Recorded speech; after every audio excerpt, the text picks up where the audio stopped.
নির্বাচনে এআই এর অপব্যবহার ও অপতথ্য মোকাবেলায় নির্বাচন কমিশন কৌশল নির্ধারণ করছে বলে জানিয়েছেন প্রধান নির্বাচন কমিশনার এএমএম নাসির উদ্দিন। সকালে ইটিআইতে আয়োজিত এক কর্মশালায় কথা জানান তিনি। এআই এর অপব্যবহারকে বৈশ্বিক সমস্যা দাবি করে সিইসি বলেন, অপতথ্য রোধে সেল গঠন করা হবে। আরও জানাচ্ছেন শাহরিয়ার বাঁধন। ত্রয়োদশ জাতীয় সংসদ নির্বাচন অবাধ, অংশগ্রহণমূলক ও সুষ্ঠুভাবে আয়োজনের লক্ষ্যে মঙ্গলবার সকালে রাজধানীর আগারগাঁওয়ের নির্বাচন প্রশিক্ষণ ইনস্টিটিউটে এআই সংক্রান্ত কর্মশালার আয়োজন করে নির্বাচন কমিশন। এতে যোগ দেন প্রধান নির্বাচন কমিশনার এএমএম নাসির উদ্দিন সহ নির্বাচন সংশ্লিষ্ট কর্মকর্তারা।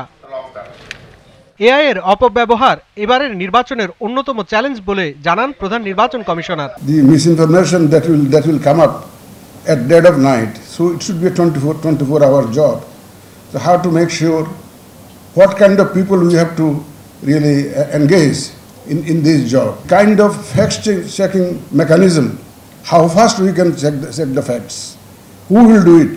সিইসি বলেন, নির্বাচনের সময় অপতথ্য রোধ কিভাবে হবে এবং কারা করবে তা নির্ধারণ করা জরুরি। এছাড়া দুর্গম এলাকায় কিভাবে এটি রোধ করা সম্ভব তাও পরিকল্পনা করতে হবে।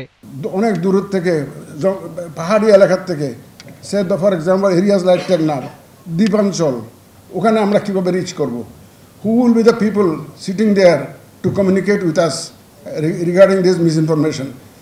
আমরা প্ল্যান করেছি যে এখানে একটা মিসইনফরমেশন অ্যান্ড ডিসইনফরমেশন অ্যাড্রেস করার জন্য একটা সেন্ট্রাল সেল আমরা করব। যে কোনো চ্যালেঞ্জ মোকাবেলা করে একটি অবাধ, সুষ্ঠু ও নিরপেক্ষ নির্বাচন আয়োজনের দিকে কমিশন অগ্রসর হচ্ছে বলেও জানান এএমএম নাসির উদ্দিন।